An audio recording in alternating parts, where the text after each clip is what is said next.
GM. GM.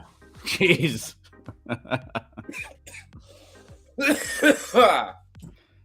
Somebody get this man a glass of water.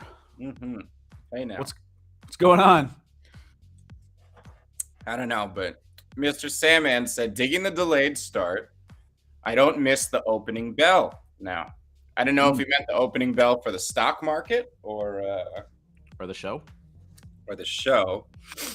Because if we start a few minutes after 9:30, you can go watch the opening bell on CNBC, catch the ding, ding, ding, and then you come right over here and we're starting. See, 9:35. 9:35 is the new AlphaMint Morning Show time. Woo. We need our own opening bell. I'm sure my neighbors would love that. I just took a dab of lemon squeeze. Sounds like it. Yeah. Hitting all the right spots. It's a good morning varietal. It gets you, it's like coffee. It contains a terpene called limonene. And limonene not only is one of the most common solvents in the world, it's used in cleaning products all over the world. Pine Sol, Lemon Pledge. The reason they smell like lemon is because of a compound called limonene. And limonene is also known in aromatherapy to give you energy. So often the strains that we imbibe in the morning are high in limonene, as they are like coffee.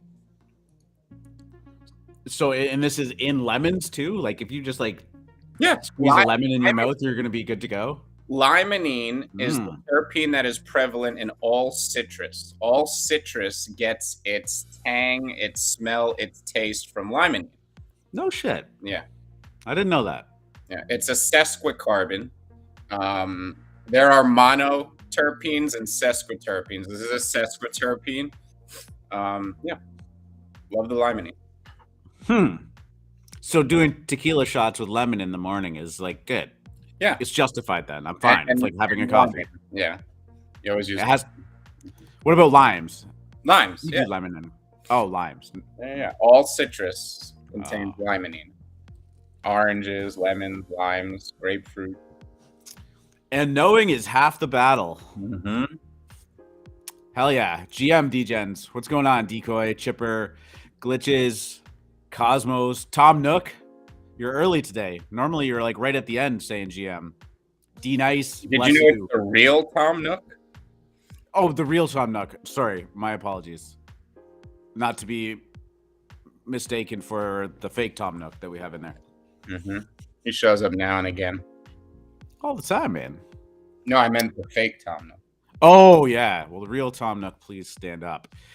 Hot Peps GM from Austin at South by Southwest. Wish y'all were here. That, man, sounds like it's been a time. Pep, enjoying it. Did you go to any of the NFT parties? Lots of NFT stuff going on. I would have lent you a doodle if you needed one to go into the... Doodles had a party? Oh, that's right, they did. Yeah. Doodles had a party. It's the talk of the town, young R2. Their technology, the people they had. I got to say, it made Ape Fest look not so festive. Oh, no kidding. Yeah, I would say. I actually missed that. Oh, shoot. Doodles now has I would say they are the ones who everybody looked up to in that regard right now. Now, do you know who they partnered with to sponsor for this party at South by Southwest? Doodles? Give me a hint. You have very large brown ones in Canada. Beavers? Behr. The paint company. The paint company Behr. Oh, okay. Yep. Partnered with Doodles. Now let us think about how brilliant and profound this is. The paint company partnered with Doodles. Yeah, get the color, Doodles color palettes. What have we been talking about for months? Why does Doodles work? Why does every single cash grab and derivative copy Doodles? It's because of their color palette. One of the best, most appealing color palettes out there. I would imagine anybody who's ever seen or heard an NFT every couple in this industry, when they have their little NFT baby on the way, are going to pick the Doodles paints to go paint their kids' room. That's a great call, actually, because I was thinking about it and I was like, I do love the Doodles color palette for the art that they do, but I'm like looking around my apartment and I'm like, I don't want it to look like Easter in here all the time. But yeah, for a kid's room, and beautiful.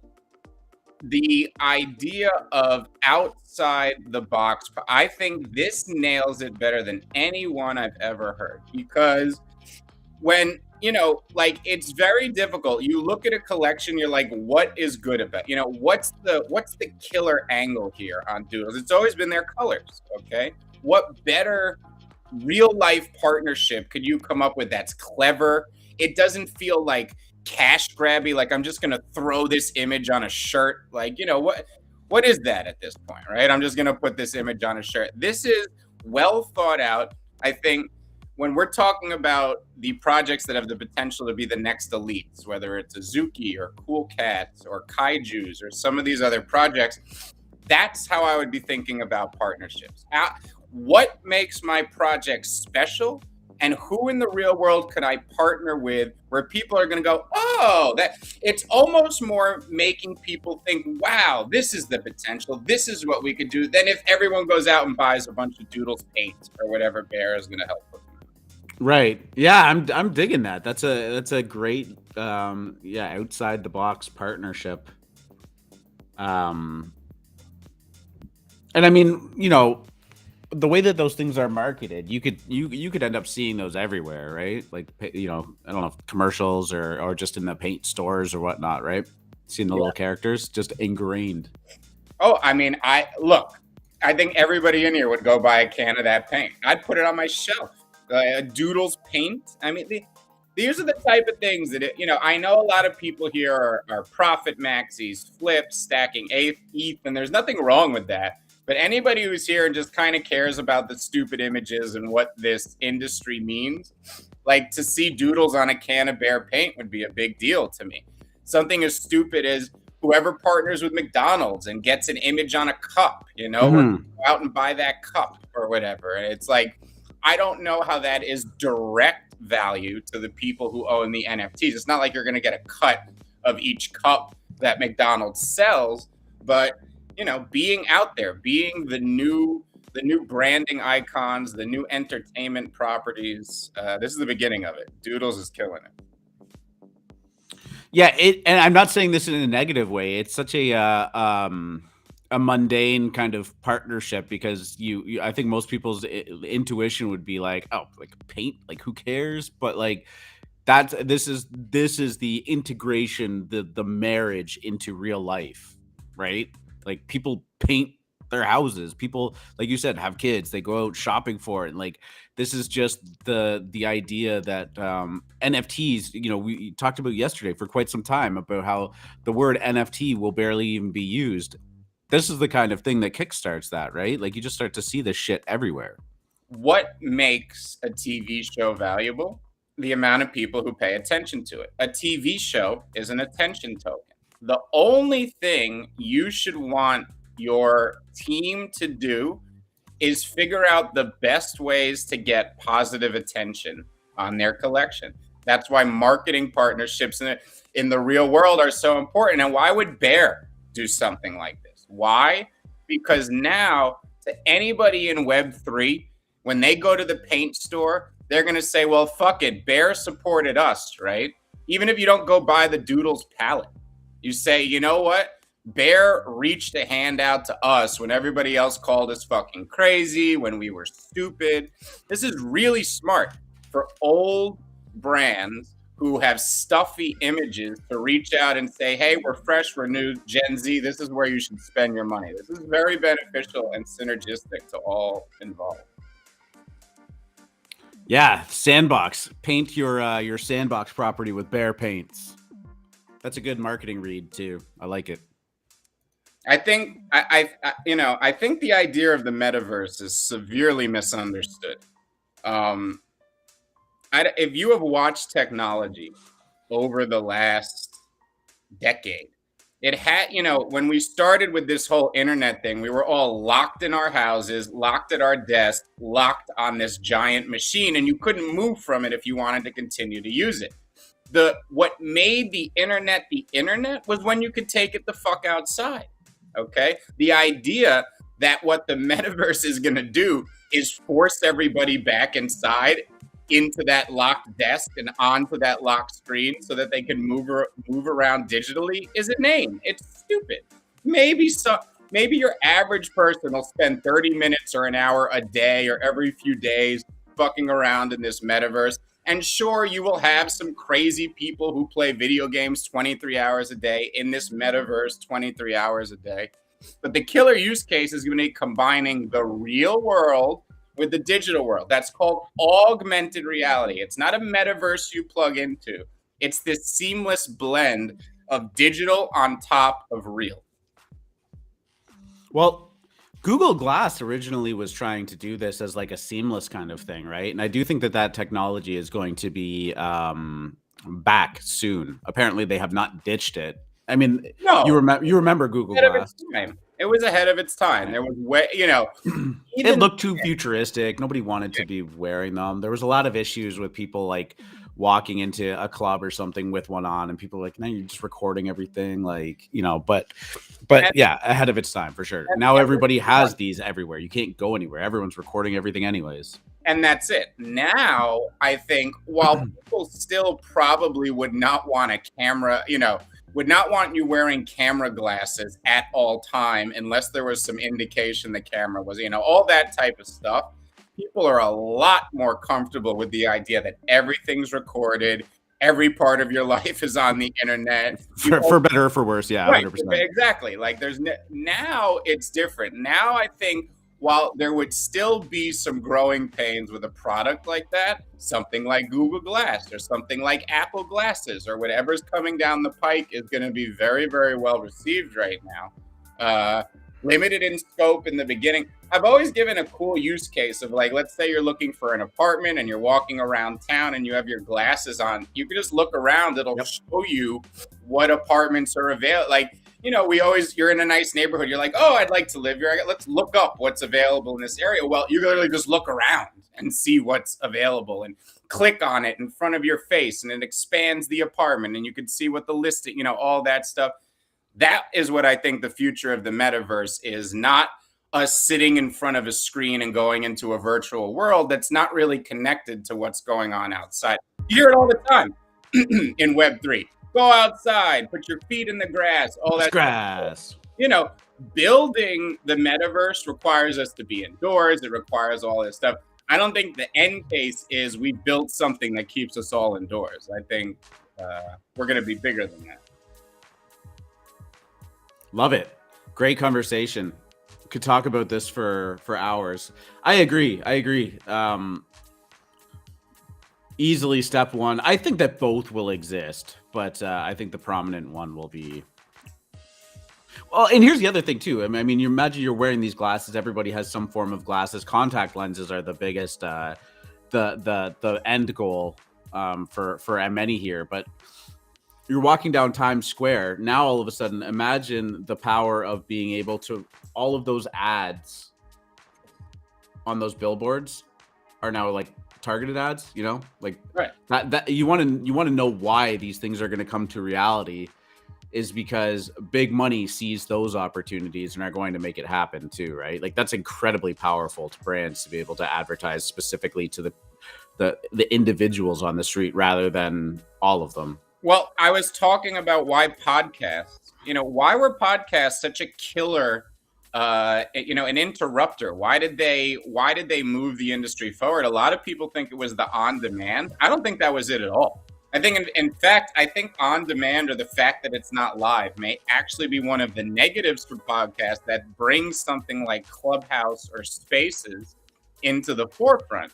But what podcasts did do is they allowed people to produce very niche content without the pressure of having to get a certain number in your audience, having your boss tell you that you have to do this, that, and the other thing. And that allowed advertisers to be much more effective. You could could get more business advertising to 100th the size of the audience you were advertising before, because it was a niche, because you knew the people listening to that podcast were very likely to buy your product. So I think that with that being the killer case in podcasts, a lot of people miss that. And I think that is also the killer case here. Yeah, no, 100%. That's a great point about podcasting too, and totally valid. Do you want to do the drum roll? Couldn't find the music button. GM, everybody, and welcome to the March 16th episode of the AlphaMint Morning Show, hosted live on YouTube and Twitch TV. This is, of course, episode 92. We are slowly but surely getting our way to episode number 100, which doesn't mean anything, as we've already decided. Episode 420 is the next milestone, if I recall. I'm your host, R2Dgen, and I'm joined with me, as always, by Free Market Lemon. Hey now. Hey now. It is Wednesday. The weather is looking nice outside. Things are looking good. Some NFTs are doing all right. Maybe there's some volume on the horizon. Not quite there yet, but feeling pretty good about things. How was your Tuesday? Tuesday was great. A lot of news, a lot of macro, and a lot of Yuga. Yes, Yuga is all over the place right now, and probably looking for them to jumpstart this next bull run that we're in. But yeah, it definitely felt like a news day yesterday. A couple of projects had some pretty good pumps. But yeah, it was kind of all about the news. Right now, waking up this morning, happily surprised to see that ETH and Bitcoin went on a little bit of a run. They're not on an absolute tear, still within this channel that we're trading in. ETH is kind of touching 2,700, up 6% since yesterday when we did this. Bitcoin up 5% to $40,500. Maybe we're starting to buck the trend in this channel. Maybe not. I don't know. What are you seeing in the macro? The S&P is looking like it's up, doing really well this morning, actually, from yesterday. Just pulled that up, and we're looking at 43.13. Markets are ripping tits off people's bodies right now, and they've actually they smashed above that resistance I was talking about. I kept saying that these bear market rallies that go right into resistance are dangerous in the sense that they get you excited, but in reality, they just rallied to the spot that they broke down at before, and it's very likely they will continue to break down until they buck that trend. We have smashed, not just through those initial moving averages, the 8 and 13 EMA I was talking about, but now we are getting through the 20 and the 50. And I'm looking here. There's an issue, though. We have the FOMC meeting today who are going to hike interest rates. Now, I think the market is rallying so hard this morning because obviously this is long telegraphed. This is not a surprise. Everybody knew an interest rate hike is going. The debate on Wall Street right now isn't whether we're getting interest rate hikes. It's how many interest rate hikes are coming. So we understand that it's buy the rumor, sell the news. And for bearish events, it's the same thing. It's sell the rumor, buy the news. Because when you know something bad is coming and the market prices it in already, and then the event happens, there's nobody left to sell. It's not even that everyone feels bullish. It's just you've run out of sellers. So there's nothing else to do but for the market to go up. That's what I think we're seeing right now. The market, as I have been saying for weeks, has been pushed to a point where something really bad would need to happen for it to continue to go down. We're not saying that can't happen, but it's very unlikely to happen. It very rarely happens. Sure, we've seen it 2 or 3 times over the last now 20 years, but think about that. Can you risk being right 2 or 3 times over a 20-year period? You wouldn't be very solvent after a while. You go with the probabilities. And right now, everything seems to be looking good here. The reaction off of today's rate hike will likely be bullish, but markets are forward-looking mechanisms. The rate hike's already over in its mind. We're getting the automatic mean reversion snapback based off of that. everything going forward is going to be on what the Fed says, because the Fed's not just going to hike rates and be quiet. They're going to talk about shit. They're going to say, we've hiked rates today. This is what we see going forward. All of that is what's going to move markets. And there will very likely be a bearish reaction off of it, regardless of what's said. Unless there is some, I've said this a lot of times, a surprise. There needs to be surprisingly dovish talk from the Fed, which is very unlikely to happen. I mean, given it's not even about necessarily the technicals or inflation. Given where the world is, you don't expect the Fed to come out and speak all rosy about our situation. It's just not good optics given what's going on right now.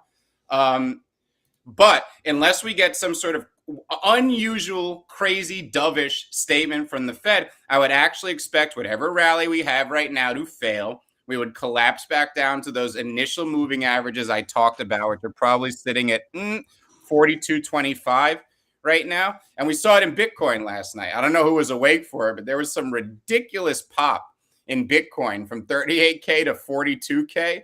And it boom, yeah, right here. Yeah. Revert. Right. It was the talk of crypto Twitter. It was so brilliant. It was so beautiful. It was news related. And I expect us to see a very similar chart today off of whatever happens at FOMC. You're going to see, boom, they cut rates. Oh, I mean, excuse me, they hiked rates. We did it, but there's no one left to sell. So we rally really hard and it's going to boop, turn right back around and crash. So that's yeah.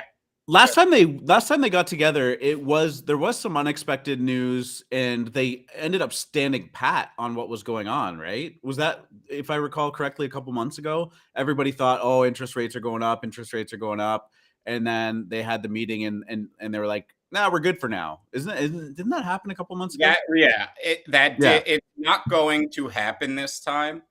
Right. If it did, this market would rally 6-7% in a day. It would be bed. I mean, crypto would be up 20-30%. But goodbye NFTs for the next week. If believe me, NFTs will fall 50%. ETH will rally to 3,500, and hold on to your head. It's not gonna happen. I'm just saying, if something like that unexpected happened, I mean, a rate hike is way priced in right now. I don't even know what the snapback could get to 45.50 on the S&Ps if they didn't raise rates today. Interesting. And what time's that going down? What are we looking for in there? That would be 2 p.m. Eastern. 2 p.m. Keep an eye out.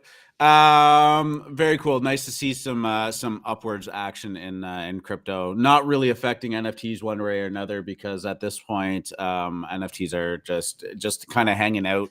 I don't want to say in the dumps. This idea that everything is just absolute shit is a little overstated. I mean, it is frustrating. The volume isn't there. The floors of projects have dipped, but I mean, if you zoom out and look back, sure, like the Coolmans Universe, there's a whole other issue there that we're going to talk about, but how to run from 2 ETH just before the bearish kind of trends that we had, it fell down to like what, 1.4. Like that actually felt pretty good. Then it had some news about Disney, or some rumors about Disney, shot up to 2.2. and then has kind of crept back down. And then there's this news of this lawsuit again, which we'll talk about later. And I mean, it's just not hitting stuff that hard in like a real flat environment. I mean, these things are all just dropping way further than they have been, but we're just seeing people basically shopping and catching things at certain floors. People are finding good entrance points, and they're really propping it up at that point, I think. There was a bounce off the lows in most projects that we watched, and they've stalled now. And it is related to macro. I think that people would like to get past whatever the Fed is doing here to see what macro markets do, and then see what ETH does in response. Because technically, ETH is set up for a large move. And as we know, if we get a large move, there will be the transient effect of people not buying NFTs, maybe even selling them. So this is something to watch. Yeah, Marco mentioning about the interest rates. There's a scapegoat for a 50 basis point hike now. I was gonna say it's that's the thing, and it's like if we expect 25 bips, the people out there who need to cause uncertainty are gonna say, "Oh, well, maybe it'll be 50." Well, maybe, and yeah, he's correct. That's it. It's one of those things like no matter what you accept, they always move the goalpost and say, "Oh, but wait, what if this?" Because you know every side needs something to fucking justify their position.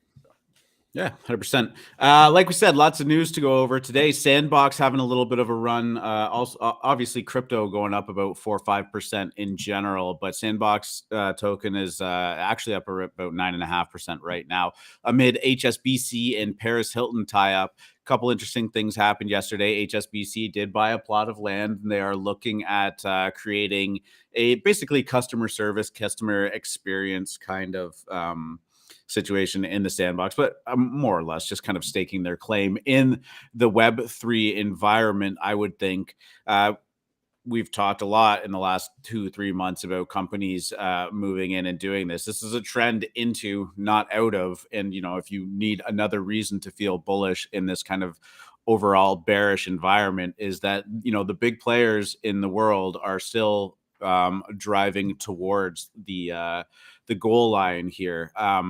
Paris Hilton also throwing a party, basically going online with the South by Southwest party for Sandbox holders. That was pretty well received by everybody.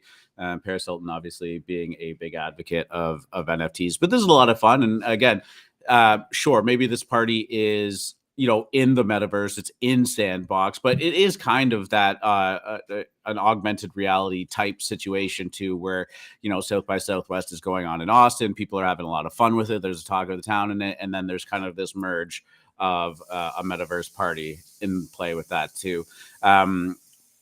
Did you see much about either of these news? Paris Hilton doing this? I did. But I was surprised. I actually thought that people would not even be paying attention to this and would be thinking more about Yuga Labs about to drop $200 million worth of meta land on top of our faces, which seems like a bit of a bear case to Sandbox. As didn't the apes buy a bunch of land in Sandbox as well? Yeah, they have some pretty large plots in there. And I know we're getting to this in a bit, but with Yuga Labs now intent on creating their own metaverse, and with the obvious play of acquiring as many NFT projects they like and would like to integrate in this metaverse going forward, I would have thought some people would have run out and said, shit, I'm going to short Sandbox here. But nope, Sandbox, I think there's enough metaverses for everyone to go around. Well, Sandbox being developed by Animoca Brands, and Animoca being partners with Bored Apes is probably holding that together a little bit. Remains to be seen what kind of... Is that weird? I would love to get to... You know what? Let me get Yuga and Sandbox on tomorrow, and we'll just chat to them about it. Well, do it on Friday, please.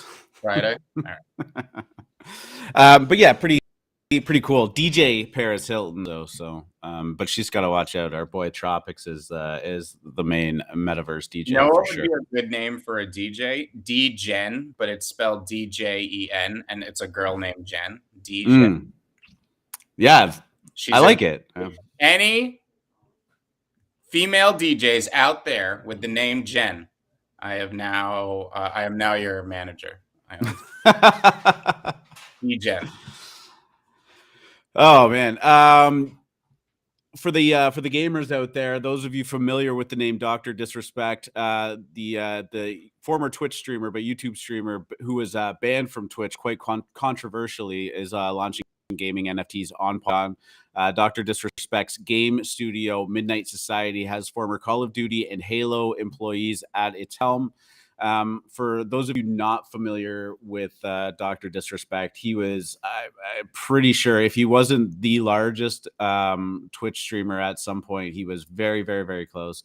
Huge following, 2.3 million people on Twitter.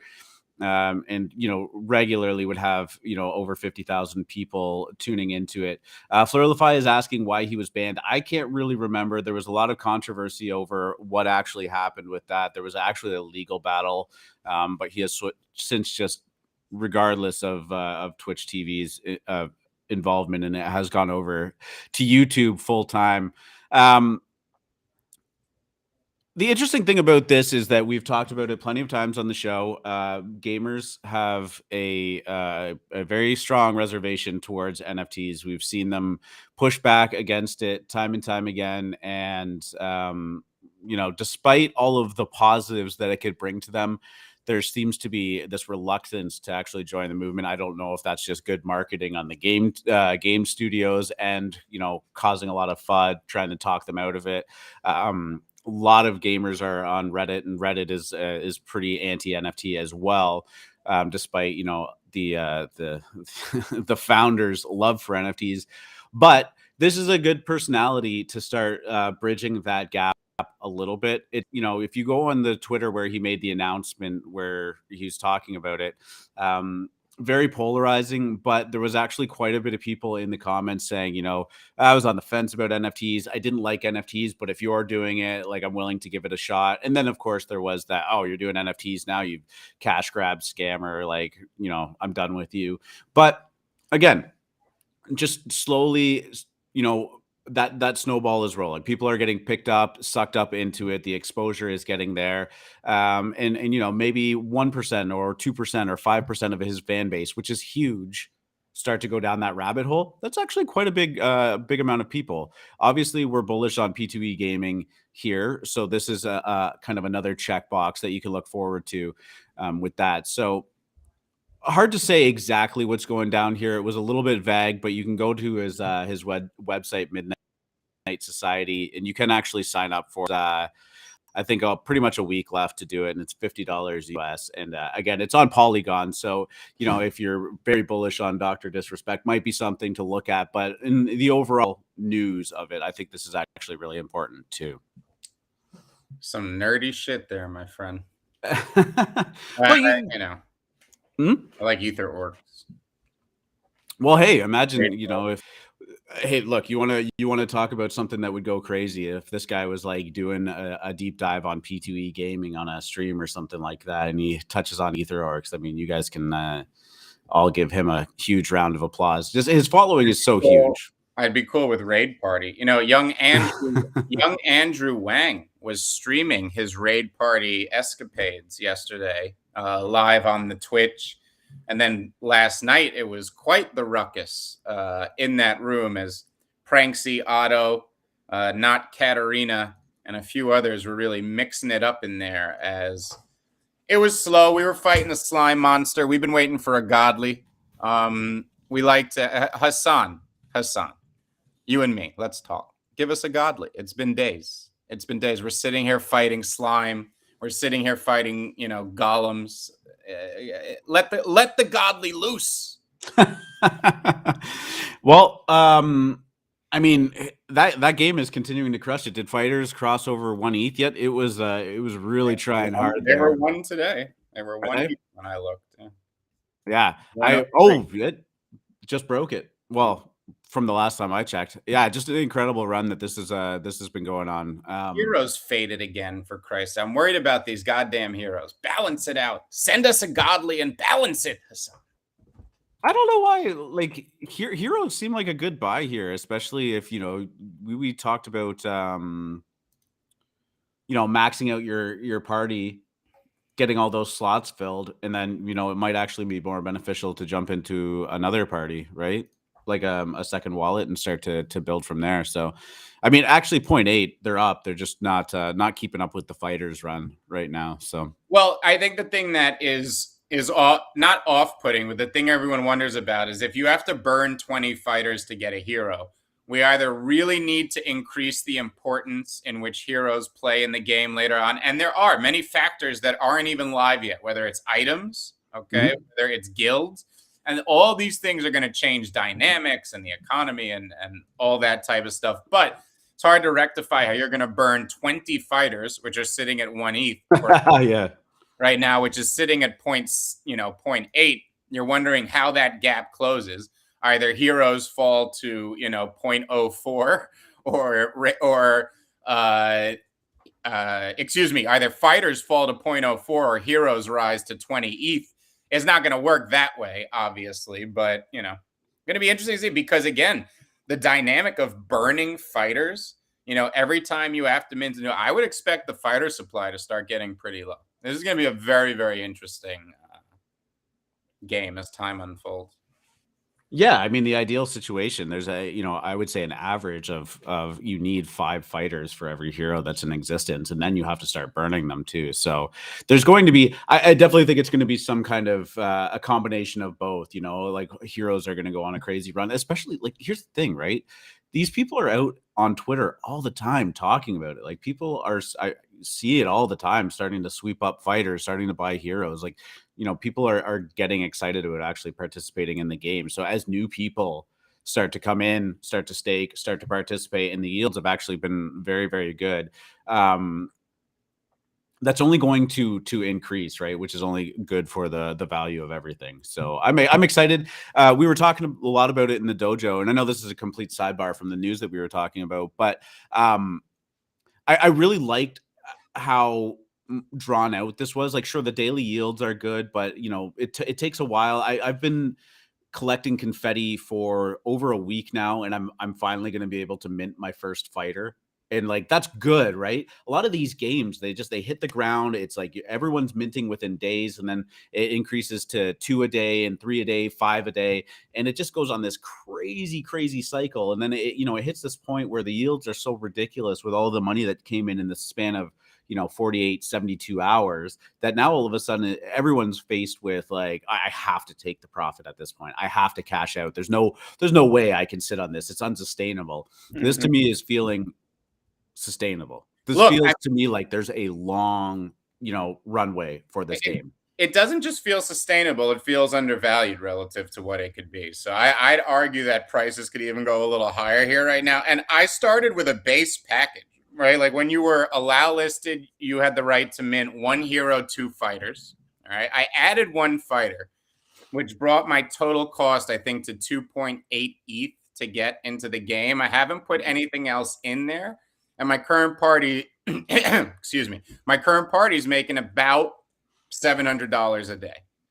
That I know, and when you look at it and you think that is probably still undervalued relative to its initial hype cycle, like not that it's going to be at this price in a year necessarily yielding that, but given where it is as far as its initial adoption cycle, I could definitely see prices getting higher. Confetti going to $50 or $60. The prices of these underlying assets following it as well. Yes. I do, like, just as we were talking about it, have enough confetti to mint a new fighter. So I'm going to do that while we're talking here. But you catch the end of the last seed and you're just starting the new seed because it's 2 seeds before you are allowed to mint or reveal your fighter. But all you have to do is have been in 2 seeds. You can be in the last 2 seconds of a previous seed, and then you only have to sit through that 1 seed going forward. So it's 2 seeds. Okay. But it's wherever you start on the first seed, it counts as the whole seed, even if you're 55 minutes in to that seed, which is about an hour. It must be based on block, not hour. It's probably based on amount of blocks, not exactly an hour. Am I wrong? I don't know. I will let you know once this thing shows up and I get to reveal it. Well, it's funny. Yeah, I'm at 97.3 right now, so it'll be probably a few hours before I mint mine, but I'll be minting mine today as well. Yeah, fingers crossed. I was actually looking at some like ARB opportunities there too, and the market is just way too smart for it, because I was looking at, if you buy confetti, then you mint the fighter. You obviously have a chance at rolling a fighter that will have great stats, and then you can actually sell it for a premium. Yeah, but I mean, it is more expensive to actually buy the confetti and mint. Than the base price. So I mean, people have figured it out. 0 ARB in this game already. Yep. There's too many whales. There's, what I mean? Like, there's too much money. That once you have enough liquidity, the key to efficiency is liquidity. Once there's enough liquidity in an ecosystem, there is going to be no arbitrage. Arbitrage comes from low liquidity. So Yeah, I mean, what was it? I don't remember. Something else about Raid Party. We'll get back to it. Yes, I did see Genkai's are at 6 ETH this morning. Through this low volume, because even as we had that bounce back on the ape news last week and everything has plateaued, Kaiju's continue to be bought slowly but surely, and they are up to 6 ETH on the Genesis Kaiju's now. They've bounced back to 1.4 on the babies. And it's funny because I expect the spread to widen. Like, babies will continue to be produced, supply will continue to come on the market. And so I see babies continuing to head towards 1 ETH while Gen Kaijus get even higher. But eventually demand's going to kick in. And then I think babies are going to go up to 3 ETH. So I think there's an opportunity in babies right now. My thought is that the ratio is probably going to be 10 ETH on gens and 3 ETH on babies. So if babies continue to fall lower here, even as gens continue to rise in price, I would think that there's a good opportunity there to get into babies. Yeah, if there's one thing that I've definitely noticed about Kaijus is that they love being a part of the Kaiju community. And again, it's, you sell your Kaiju and you're out. So, hard to, or it's not hard to get to these floors when people just don't want to sell these things. This is what I love about the Kong like breeding games that projects have adopted after this. If Kaijus went to 50 ETH and I was like, all right, I just gotta bank and cash out here, all I'd have to keep is 1 baby, and I'm still in all the Kaiju goodies. I'm still in all the Kaiju utility. Now, of course, I expect them to add new utility for gens eventually and down the road and all that. But to be in the community, to be in that alpha room, you just need 1 baby. So that's really nice that you could theoretically say to yourself, I'm going to buy 2 gens. All right. I'm going to wait till I can produce a baby. And then I'm not even worried about selling my gens because, now my baby always gets me in the community. Hot Peps. I actually have a Santa Kaiju. In December, during the bear market, I bought me a Saint Nick's hat Kaiju. I love wearing him at Christmas. So that's what Sandman is asking. Do you know if the Santa service is working? He finally has enough R waste. I don't know that. I don't even know what that means. If the Santa service is that where you got like a Santa hat on your Kaiju?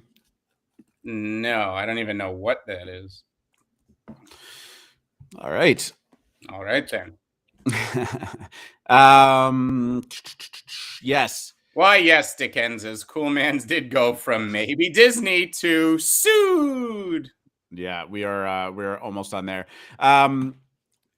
Quickly going back to your conversation yesterday, don't have to spend much time on it, but we were talking about Joe Lubin and ConsenSys and touched on an article back in November that had them valued at about $3 billion.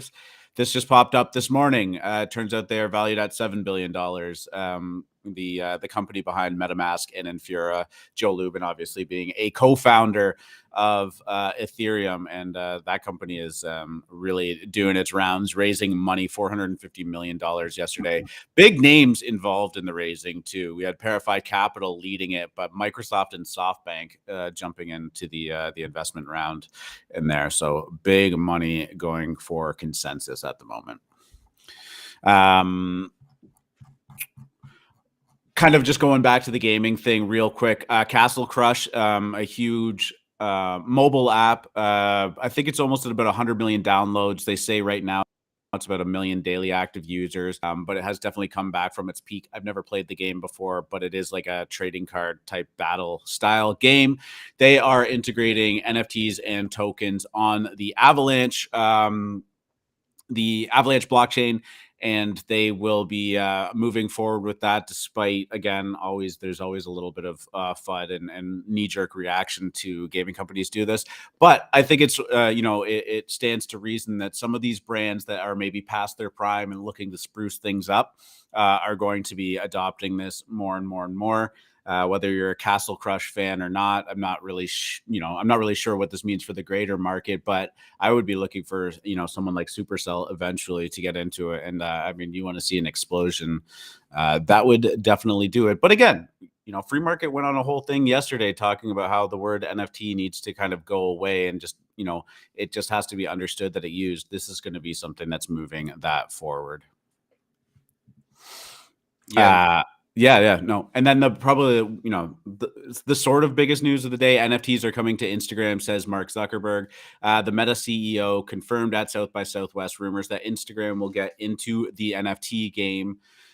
He said hopefully within months, users will be able to mint NFTs on Instagram. We actually had a really good conversation about this in our pre-show about, whether Instagram is actually a great platform or not for it.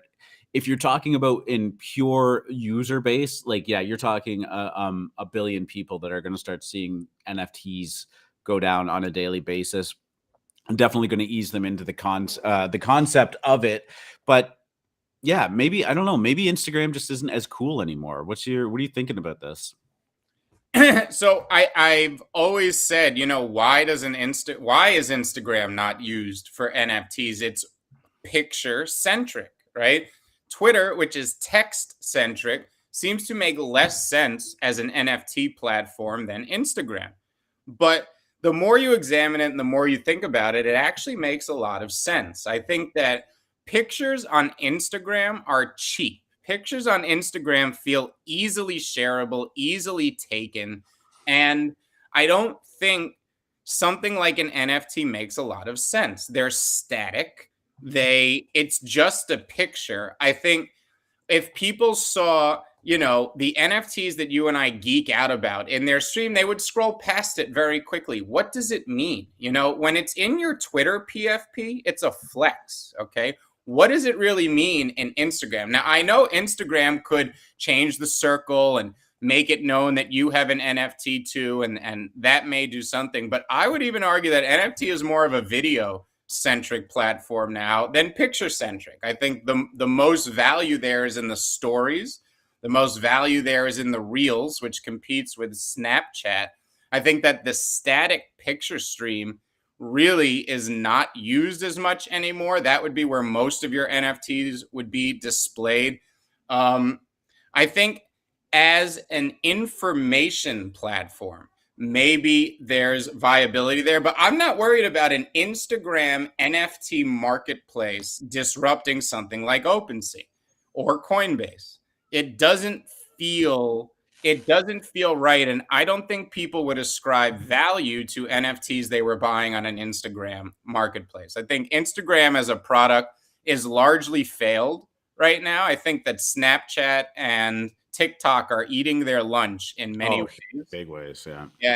And I don't, if you look at the comment section on Instagram, and we're not just talking about NFTs, go look at any Barstool Sports comment section. Go look at any popular page's comment section. It's all spam. It's all people literally trying to steal your money. It's fake porn. It's fake investment pages. You can't even find the good comments. And quite frankly, that completely ruins the experience. It's not just looking at the picture that you want. It's the discussion around it. And that brings us full circle back to why Twitter is an optimal platform for these things, because it encourages discussion, okay? Instagram does not. Instagram just says, here's the picture. And when there's no discussion around it, it's kind of boring. No, it's a very, very valid point. The Instagram comment section is just full of bots if there's any amount of popularity involved in there.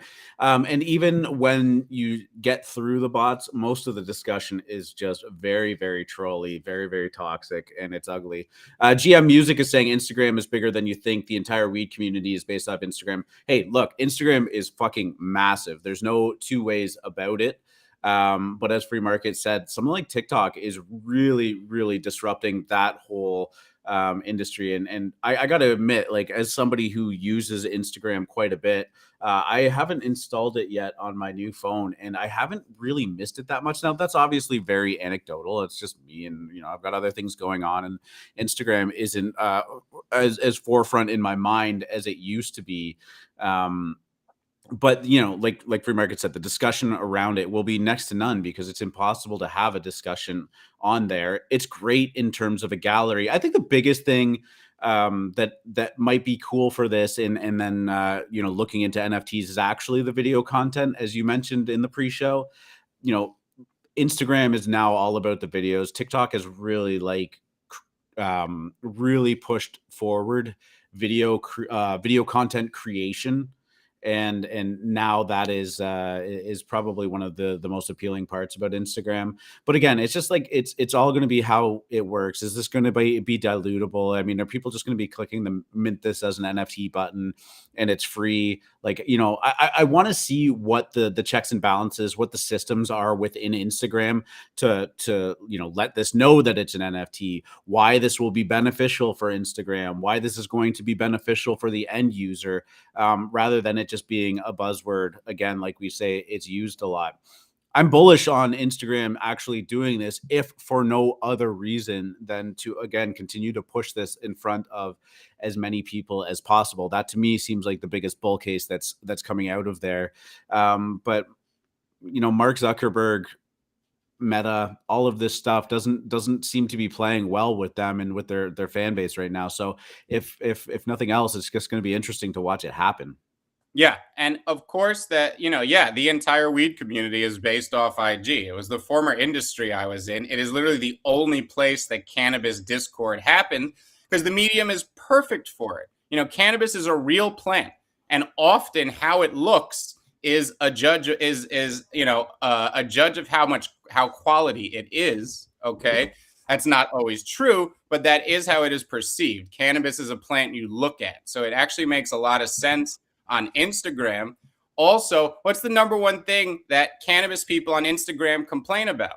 Instagram. They fucking hate Instagram. Instagram is constantly taking down all their pictures. Instagram is very hostile to the cannabis industry. They're constantly blocking accounts, taking them down. Anytime you post a picture, the entire cannabis industry was there, but if you gave them a viable option, they would be off in a second. And I'm not talking about some ridiculous app called like Weed Pick that's only for the weed industry. I'm talking about a viable social network that isn't censoring them because they are in the cannabis industry. The cannabis industry is a perfect medium. Instagram is a perfect medium for something like that. NFTs, not so much, because the point is about discussion. There's no good discussion that happens on it. Look at the comments on any weed post on Instagram. It's just a bunch of idiots saying, no, Cali weed's the best. No, Michigan weed's the best. Or, oh, that shit's boof. Or, oh, that's not real. I have the true cut. Blah, blah, blah, blah. Is there really anything valuable that happens in the Instagram comments under the weed industry? No. Instagram's a heap of trash right now as a product because of where Zuckerberg has steered it.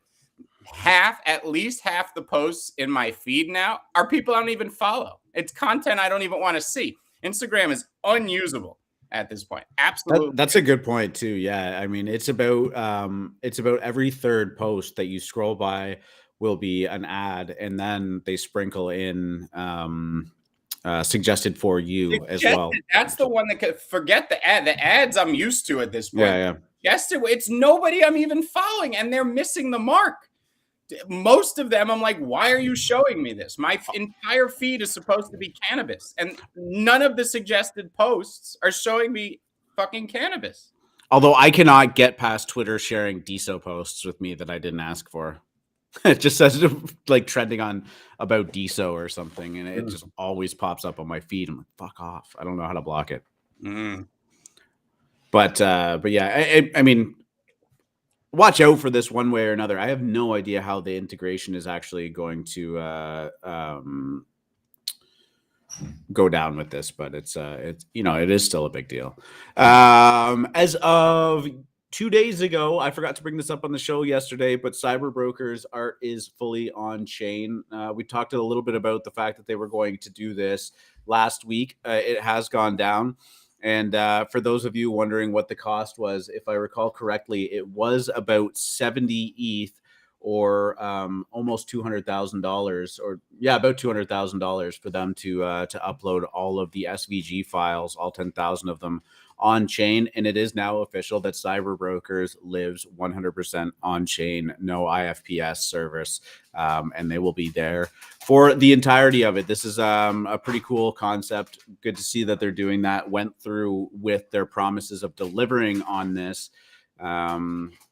And yeah, so congratulations to CyberBrokers for being fully on chain. Floor price has obviously dipped a little bit since we were talking about them last. I mean, they were on their a fast track to 6 ETH, but again, this was an incredible run that they went on just to even get to that point. So sitting at 3 ETH is nothing to shake a stick at. They made 3,500 ETH, Dick Kenza, and they've now made roughly 1,700 ETH in 1,200 ETH in secondary volume. So they've almost pulled in about 5,000 ETH total. Yeah. So I was actually a little bit surprised to see that it was only 70 ETH. I actually thought this was going to be a much, much bigger expense. But, you know, I guess at the end of the day, it was about $20 per NFT. Gas has been very favorable lately, so probably helped them out a little bit. But yeah, I thought maybe the high mint price was more in line with getting these things all up on chain. But I stand corrected. They are doing incredibly well, though. Yeah, almost 20,000 ETH in volume traded. 3,500 ETH raised off of the mint. So I mean, they just continue to crush it. So, you know, shout out to Josie Bellini, who has taken this project into basically another stratosphere. Big news within the NFT space. Coolmans, not so long ago on the weekend, everything was Disney partnership, when partnership, blah, blah, blah, blah, blah. Now we are talking about Coolman Coffee Dan being sued by DigiART for breach of contract and 50% of the net proceeds from his NFT collection, Coolmans Universe. This is the entire, filing is up on the internet. You can check it out on Twitter. It's pretty easy to find.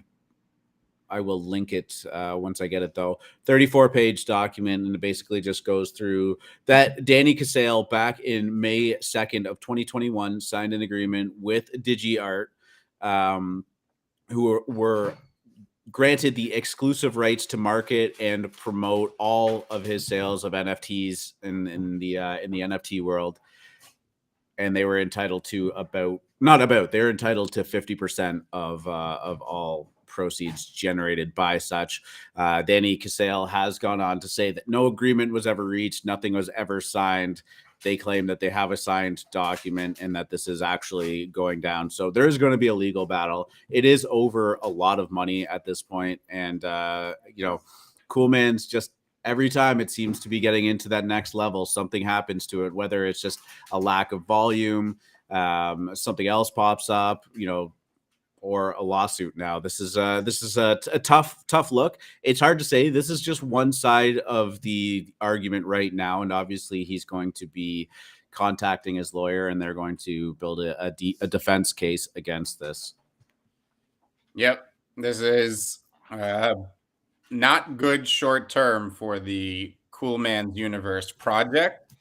I don't think it matters too much if you're a long-term holder, as let's look at the worst possible case here that they have to pay out this type of money. Well, the agreement is done in what, a month? What was when did the agreement end? May 22nd or April 22nd? Something like that? It will end on May 2nd, 2022. Okay, yeah. So, it's not like Coolman's Universe is now half owned by this other company. He would have to pay them the money until this agreement is over, which would suck and would likely cause, short-term pullback in price, short-term FUD, all that type of stuff. Doesn't seem like it would wreck the collection. So going to be interesting to see. I guess the only thing that you mentioned that I'll caution is that we haven't heard the other side. We've only seen one side, but yeah, it doesn't look good. It looks like that they may be on the hook for a lot of money here. Well, here's what I'm looking at now, and this kind of just popped into my head. But if we go back to when Coolman's Universe actually minted, ETH was at, we're probably looking at over $4,000, right? It has since fallen to $2,700.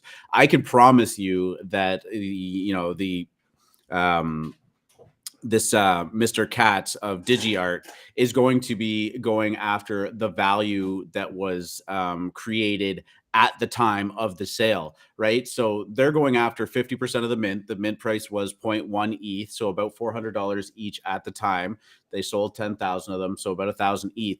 Well, in that meantime, they would also be accruing 50% of the royalties generated by it. So let's just say 5% of 20,000, so another 1,000 ETH, right? And they want half of that. Well, ETH has fallen 30% in value too, and that is going to be a tough to accumulate or tough to overcome at this very moment. Obviously, there's going to be a legal battle, and they're going to be fighting back and forth, and who knows where the truth actually lies. Sometimes it's often just somewhere in the middle.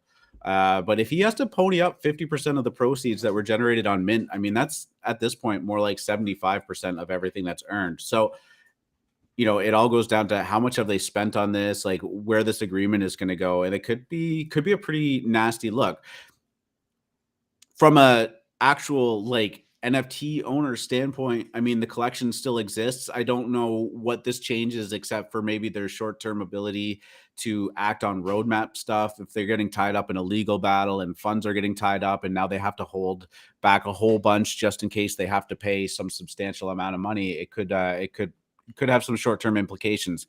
That being said, the floor was at about 1.5 yesterday where we were on the show.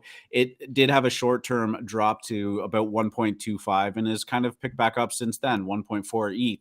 So hard to say. The species have come out in full force in defense of Danny, though, and posting anything anti-Coolmans Universe is getting the brigade on you. That's for sure. It is a very passionate community. So how do you think this ends up playing out? I mean, obviously you can't make any predictions on the legal ramifications of this, but yeah, you think long-term these are A-okay? It's owned by the community now and it is what it is? Or, I mean, my kind of working theory would be it would be very convenient if a third party managed to, with lots and lots of money, managed to step in and help him with his legal and maybe financial troubles. Yeah, look, the main issue here is this is not an IP thing. Okay, the biggest thing you should be scared about with any NFT project is some other artist or company claims the IP is not there. In that case, you could be screwed as a holder, right? And again, worst case scenario, let's say they even settled for the full amount. It's not like they have to dish it out all at once. They're gonna work out a payment plan. This is unfortunate in the short term. It doesn't say anything about the long-term, prospects of Coolmans Universe beyond, let's see what comes out in this lawsuit and what it says about the team there, Danny, and how it's being run. We don't know what's going on here, and we're going to find out more in this lawsuit. And then the other side is, let's hear Danny's side. Again, we're seeing 100%. One side of it. I would love to hear what they haven't made a statement yet. Coolmans hasn't responded. They haven't even acknowledged it, have they? Right. Not that I know of. The only thing that I've seen from Danny is a tweet from him at the Tiki Bar with Klon getting drunk South by Southwest the other night. So he doesn't seem too fazed by it based on this picture. And we will see what their response is. I would only really be concerned if this was about IP. That isn't the issue here. And like you said, given that it's not the issue, if there were a Disney deal really in the works here, or they had agreed to something with Disney, I don't think this would torpedo it at all. Like you said, Disney could just step in. This is couch change for them, move on, and take this property where they want to take it. So we'll see. Yeah, I mean, worst case scenario is that it comes out and this was like just some very, very malicious kind of, breach of contract. But I mean, I don't even want to go there. That's so speculative. And we still need to hear from the other side before passing any judgments. Again, I think the most important part, as you said, is that this is not over IP. My first inclination was like, oh my God, like OpenSea is just on a rampage about anything. We saw Crypto Mories get delisted over just the biggest bullshit. They're back up now, but that has pretty dramatic short-term implications once you lose OpenSea volume, and people panic when a project gets delisted from OpenSea.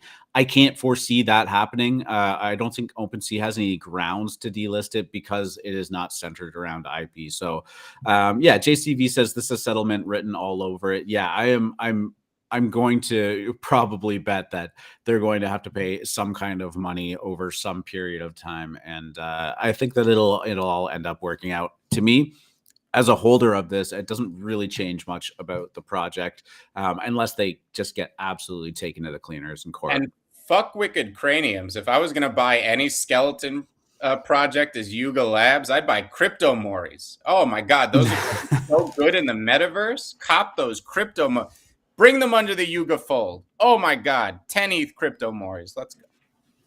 Yeah, for sure. If you want to go check out the entire legal document, this guy Birdnall's NFT on Twitter has it fully posted there from court listeners, so you can go check that out. I'll blow it up there for you a second, and you can go see.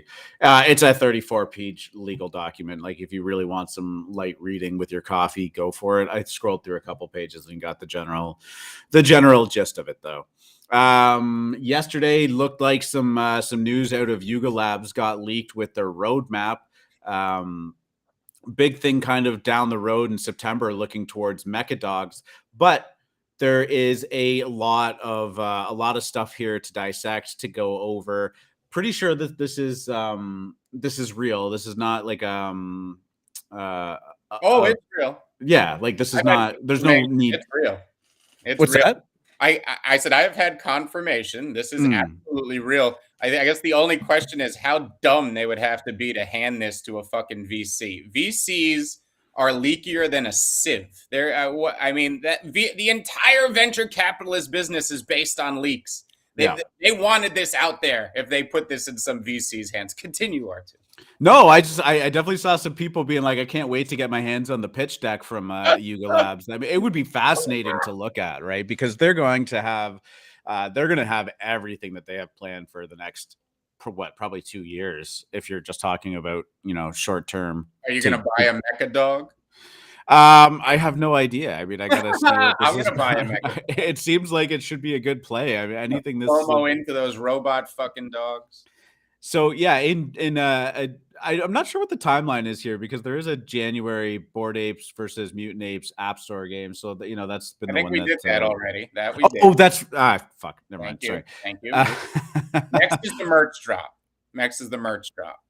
Right. So they have Ape Token and Metaverse 1 to 100,000K land sales. Now, obviously, we know that they're partnered with Animoca Brands. Obviously, Animoca Brands has, the development behind Sandbox.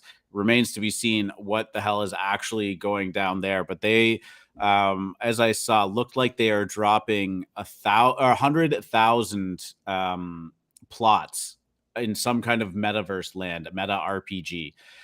30% of them will go to Bored Ape and Mutant Ape holders, leaving 70 for the public sale, and then another 100,000 in a follow-up drop. The conservative estimate for the land price is 1 ETH each, or about $200 million in primary sales for the Genesis drop alone. Pixel ain't got shit on them. Yeah, this is a much better bet if you want to spend some money on Metaverse land or of that style thing. The initial land sale will include teases to future paired NFTs such as in-game characters, resources, artifacts, and more. Once minted as paired NFTs, token holders will be able to trade and sell these as well, triggering secondary sales for token beyond the primary land.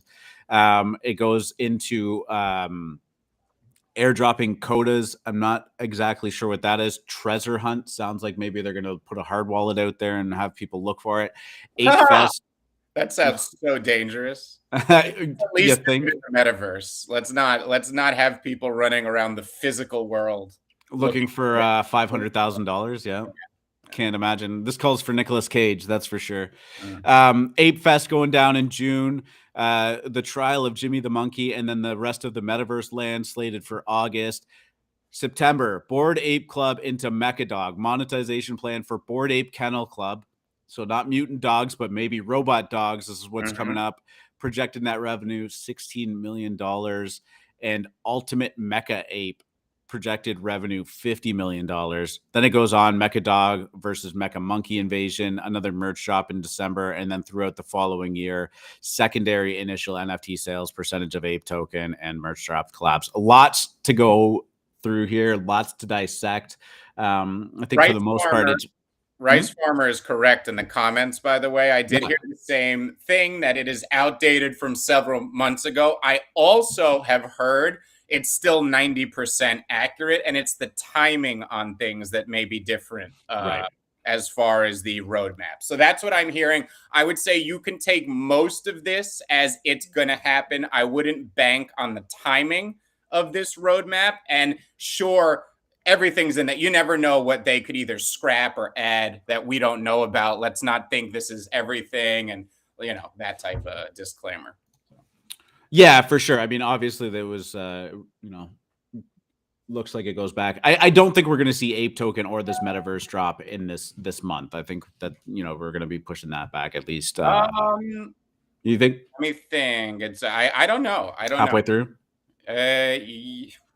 Yeah, right. Yeah, maybe you're right. I don't know. My money would say not, but I mean, who knows? I would imagine that. Well, wouldn't they have already started putting out leaks that it wasn't, because there was first quarter for a long time, they were saying, right? First quarter. I would have thought they would be I wouldn't be surprised if they did it March 30th, like literally on the day, last day of the first quarter. I don't know. They did say first quarter. Do you think they're particularly care about picking nets over a week or two? I do. I think if any NFT project is being run like a traditional corporation, in the best sense of the way, it's Bored Apes. And if this were a traditional corporation, they wouldn't necessarily make a public statement. They would be leaking to media that it's pushed back, and they'd be saying, you can't say we're the source, but everything is pushed back now, and you'd start seeing media leaks that Ape and everything was pushed back. So that's the only reason I'm guessing it could still come in the next 2 weeks. Yeah, I would imagine that this is probably pretty well ready to go. And they're probably final touches and last minute discussions about what's going on. But yeah, I mean, you could be totally right. Things in this space change and move very quickly. So yeah, I mean, again, this is just this is the week, maybe potentially the month of Yuga Labs, and the biggest implication here is just that they're doing their own metaverse, and now it's starting to really kind of add up as to why they're starting to buy properties like CryptoPunks, Meebits, and more. Definitely raises a good discussion on is this going to be a step backwards in terms of like open, wide Web3 interoperability? Everyone can do everything as long as you own the NFT. And like, are Yuga Labs going to start keeping their own IP and their own, collections of NFTs within said metaverse? I don't know if that is kind of what they're looking towards. They seem to want to have, I don't think over all of this. I don't think they would want an exclusive metaverse. That doesn't make any sense. It limits its potential. I would just think that you would get different benefits as part of the Yuga collections versus other collections. So yeah, I just wonder if that's the power of the Bored Apes and CryptoPunks, and having them both under the same umbrella. Like, if it was exclusive, that's going to be the de facto place that people want to hang out because the Bored Apes and the Punks are there, right? Yeah. Yeah, just it's all speculative. I have no fucking clue, and like it's a fascinating topic. Again, we talked about DC Investor yesterday. He was pretty outspoken about all of this stuff too. But again, it's all where it falls. So I hope that they continue to keep interoperability with multiple different metaverses and whatnot like that. So Yuga Labs, definitely more to come with that. How much do you think these mecha dogs are going to end up costing? They'll probably mint at 1 ETH, I would guess. I can't. How much did the Kennel Club ones cost when they went down? Do you remember? Wasn't it a straight airdrop? Oh, was it? I wasn't around for that. I just didn't know much about them. So, all right, cool, man. Let's throw some music on. I threw the restream link up. Cass was talking about Robotos and Animoca. I'm trying to scroll up. He sent me some links in there. I haven't had a chance to kind of dissect it a little bit, but if you're listening and you want to come talk about it, come on up. Some people mentioned Zombie Club yesterday. Man, that thing is killing it. Sitting at about a 2.2 ETH floor last time I checked.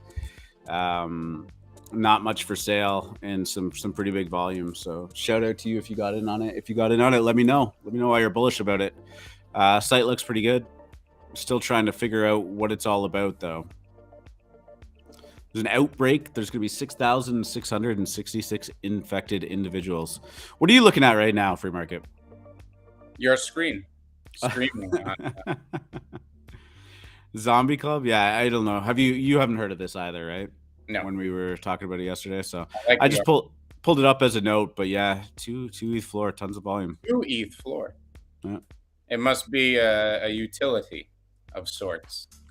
Yeah, it seems like there's going to be some gamification in there. Losers Club continued to go on a run yesterday. Just going to follow up with that. Was up to almost 0.7. Who's 0.62 now? 0.52. Yeah. No, it has little pullbacks like that, but as the kids say, 1 ETH feels programmed in the contract. Pretty sure the devs wrote that into one of the lines. Also saw some stuff like literally just before the show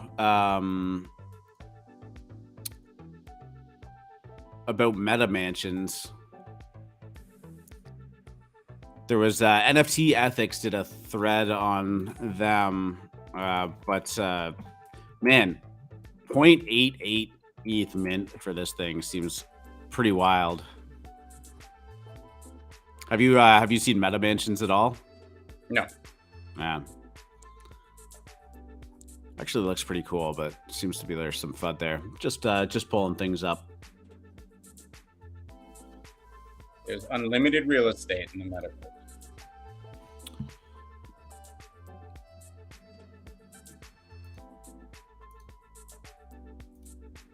Did you get your merch yet? Yes, it actually was delivered. It is right outside my door right now. I heard it. I heard the box drop. I just didn't walk over because I'm on the show. Oh man, go get it. I believe everybody when they say that the quality is good, but all right, I will go retrieve it. Me, sir. I'm in.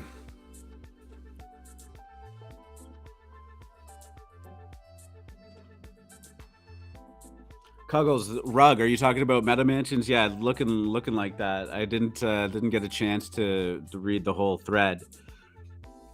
We can read it together.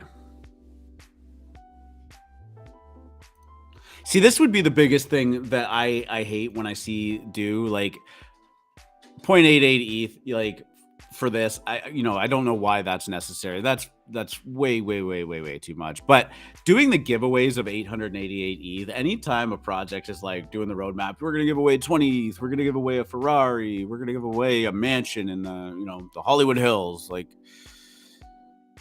definitely pull some red flags for me. In the interest of full transparency, the winners can choose whether or not they wish to be revealed publicly. However, winners will be required to provide proof of identity and ownership of a meta mansion in order for the ETH to be transferred. The Keys team will fully respect their decision either way in order to protect their identity and security. Yeah. No thanks.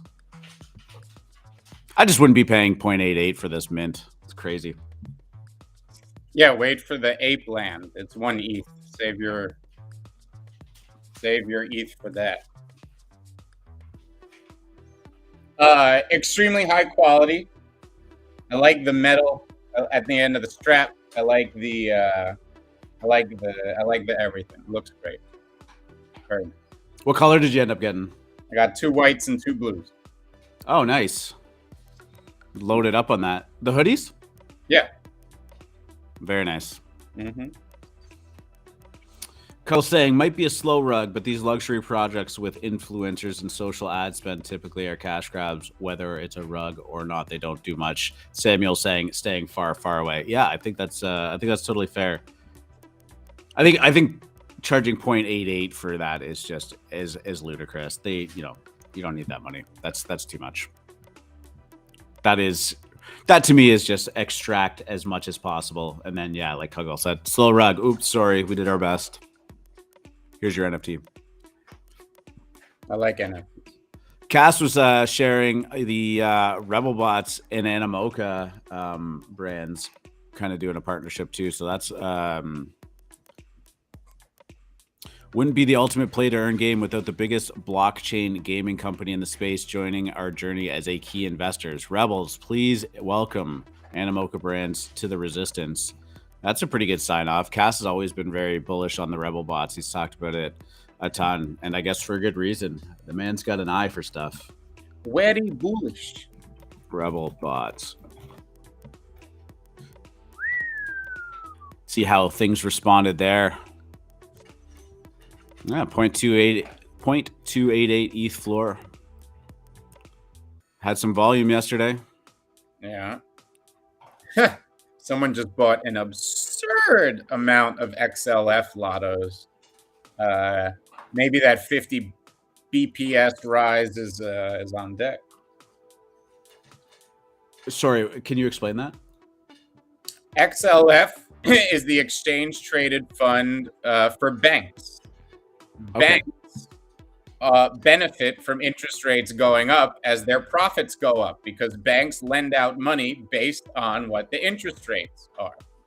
So when interest rates go up, one industry that benefits and that people front run is finance. It's the banking industry. And right now, into the Fed meeting in a few hours, somebody just aped a ridiculously insane amount of lottos. In other words, options that are 99% likely to expire worthless on Friday. He paid 2 cents for these XLF 40s right now, which is just fun to watch. I always love seeing the outsized portfolio multiplier bets that players will make into these announcements, because this is probably, while it's a lot of money to you and I, it's probably not a lot of money to the person making this bet, and they only have to be right once in a few years to make it worth all the other times they were wrong. So interesting bet today. Let's see if we get 50 bips. I don't know. Find out at 2:00. That would be bearish though, right? Like 50 would be a lot. Yes, it would be bearish for stocks. Certainly short term would be bearish. We expect a quarter point raise here, 250 25 basis points. 50 would be more than that. And not taken well by stocks, especially tech stocks. Oh, God. Can't get crushed on that anymore. Oh, they can go lower, my friend. I know. Oh, man. Cass, thank you so much for... way away. What's that? I said 0 is still a long way away for most of us. That's true. Cass, thanks for sharing this Rebel stuff with me, getting a sign-off from the Limonene head. Rebels token. Doing some work over the last 48 hours. Has gone from 12 cents to 40, up to 40. The icon for their token looks like Zug, which has been utterly pasted the last few days. I saw a lot about Since that. rogues have started, it will be quite the Orcs community spaces tonight as we ask who, what, why, when, and where, but especially why. Yeah, not deflationary anymore, eh? No, and it is by design. Now, the question is, why is it by design? That is what we will be asking tonight. It was anybody who looked at the new dynamics could have assumed this was going to happen. The question is this on purpose because they're setting up either dungeon crawls, mages, or eventual land, or is this something that they had to do because another part of the economy was going to break? Therefore, they had to choose the lesser of two evils, which has now cut yields almost in half on Ether. So there will be a question. There will be many questions tonight. It will be a very interesting one. Do you have some of the team on tonight as well? We're gonna have some of the team. Yeah, it's great. What's that? 6 p.m. right? 6 p.m. Eastern. Might actually tune into that. Got hockey practice to go to, so I'll have an hour to kind of just throw the earbuds in and listen to you guys talk. So Canadian. Oh yeah, frickin' heck, eh? Got my Timmy's here. Oh yeah, nice. Is that a Christmas cup? No, it's not. It's they do this. They used to do.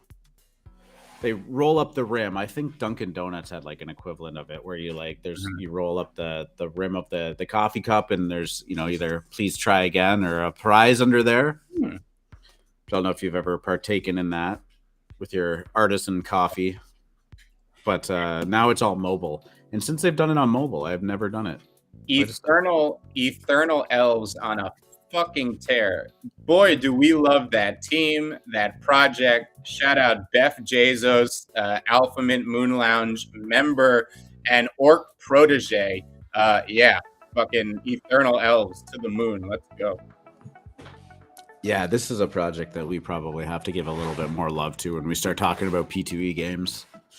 They have the track record now. When that dropped in what, January? Yeah. It's been a while. End of January. Definitely not a flash in the pan game here. So, yeah, crushing it. Excited for Rampage mode tomorrow. Nice. Mm-hmm. All right, my friend. It's 11 o'clock. You ready to wrap this up? Like a Christmas present. Guys, thank you so much for tuning in today. We appreciate it. Again, just a reminder, there will not be a show tomorrow. Oh, Cass just jumped in. Cass, what's going on, man? GM, oh what? Were you not closing the show? Yeah, we were just finishing up. It's all good. What do you? I give you the. You got a couple minutes. There's me getting the weed and fucking getting ready to jam and chill and chat with you guys. And you're telling me I've only got a couple of minutes. Now I just want to say good morning and how you guys are and how doing great, man. And good morning.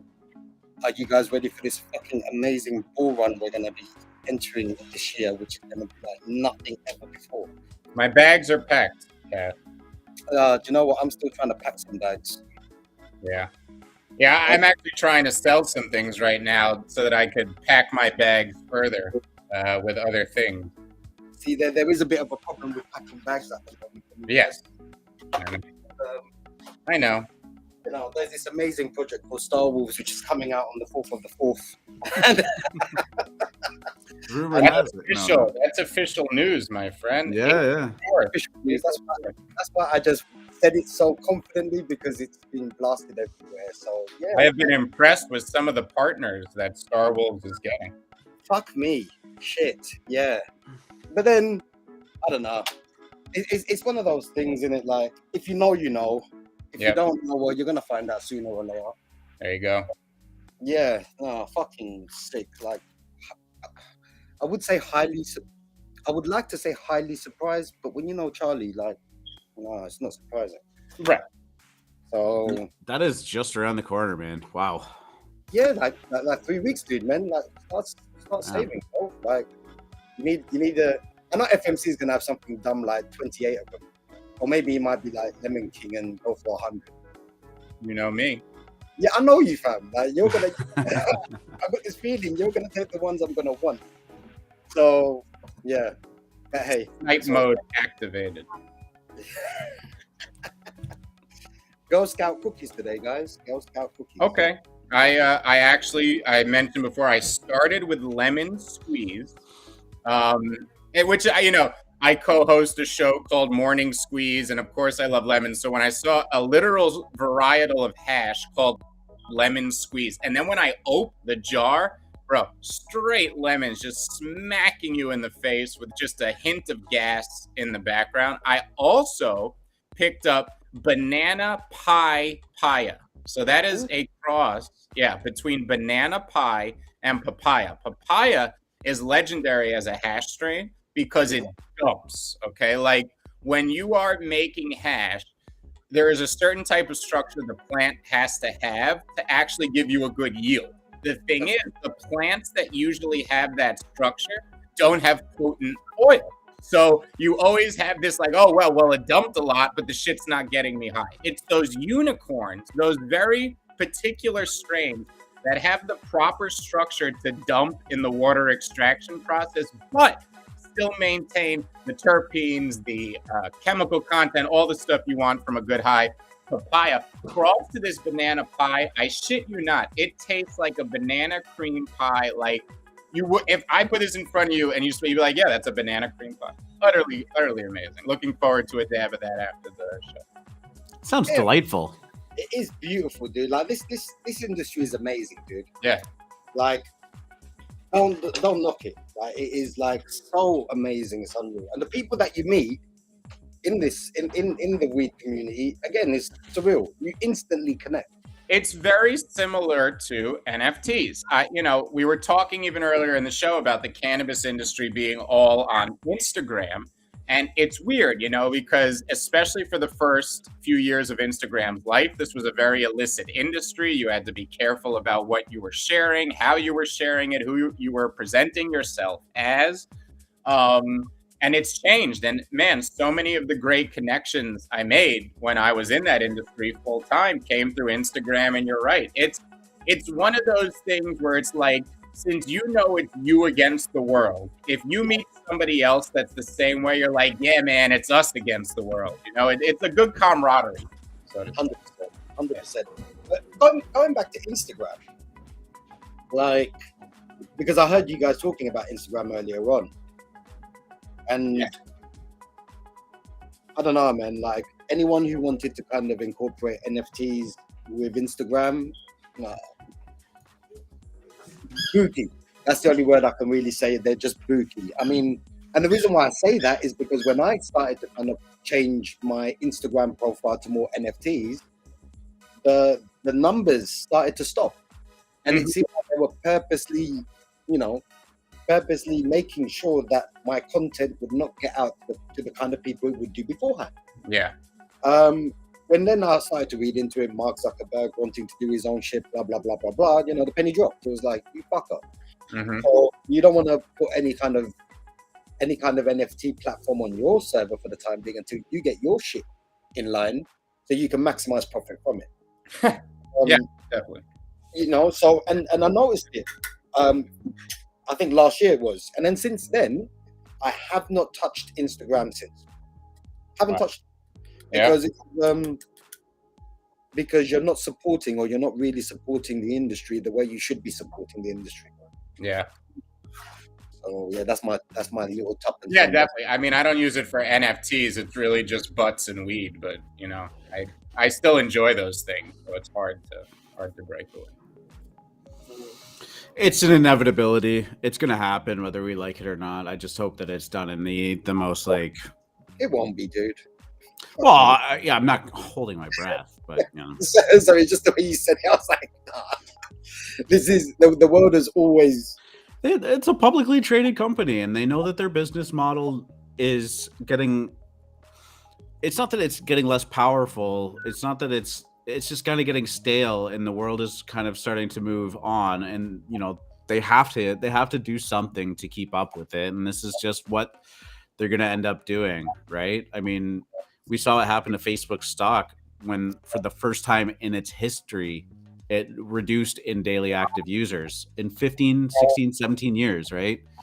And it was just the ultimate top signal for them of like, how much more growth can there possibly be for this company if they just continue to do what they do? So, here we are. I missed the background, by the way, Artu. I keep looking at it thinking something's new. Yeah, I switched it up a little bit. I'm gonna get some stuff for behind there and whatnot, but just with the functionality and stuff like that. It's also nice for me to not be staring at the wall all day while I'm working and doing that stuff. So yeah, no, I get that. You know what you should get? One of those portraits, NFT portraits. Yeah, I thought about that. Just getting a screen in the back there or something. Yeah, no, just have a word on behalf of AlphaMint. Lots of neon lights. I just want neon lights everywhere. Oh, sick. All right, my dude. We are gonna wrap this up. Somebody asked me what I'm doing with Gucci. I have no idea. I'm waiting for it to mint out. If it mints out, it's sitting just over mint price. I have no idea. Almost $30 confetti. Come on. Ooh, is that what's going on right now? Nice. Ooh, shit. We're going on a run. Ooh, shit. All right, Cass. Thank you for hopping up here. We'll be back on Friday. No show tomorrow, but if you want to come up and hang out with us, watch. I've been throwing that link up in the chat earlier too, in case anybody wants to just jump up and get in. Where? But yeah, no show tomorrow. We're going to be back on Friday, regular scheduled time. Thank you so much for everybody tuning in. Obviously, the talk of the day was Coolmans Universe, Coolman Coffee Dan going through a lawsuit. Lots of news coming out, including the Instagram thing. We talked about that a little bit. Sandbox is going on a run. Raid Party, we had a really good discussion about. We talked about the leaked roadmap for Yuga Labs and the Bored Ape Yacht Club. So if you tuned in late, it'll all be up there for you to either watch or listen on Spotify. We appreciate all of you DGens for tuning in again. Free market, do the thing. Good luck at the tables, DGen.